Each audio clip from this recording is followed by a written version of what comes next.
गौतमी पाटील आता निवडणुकीच्या प्रचारासाठी येत आहे आणि त्यात गैर काय खरंच ती एक कलावंत आहे. सबसे कातील गौतमी पाटील अख्ख्या महाराष्ट्राला माहिती आहे. ती डान्स शो करते तेव्हा बरेच जण म्हणतात महाराष्ट्राचा यांनी बिहार केलाय. तिचा डान्स त्यातील हातवारे पाहिले की ते दिसून येतं. पण ज्यांच्या कार्यक्रमाला जास्त गर्दी तिथं कशाचा आलाय हो बिहार आणि कशाचं आलंय काय, लोकांना काय हवं आहे हे तिच्या कार्यक्रमाच्या गर्दीवरून तुमच्या लक्षात आलं असेलच. आणि याच गर्दीचा लोकप्रियतेचा फायदा नेते घेणार नाहीत म्हणजे यात काही विशेष आहे का?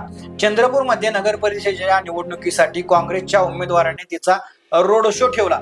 मग काय गौतमी म्हणजे गर्दी हो, विषयच खल्लास.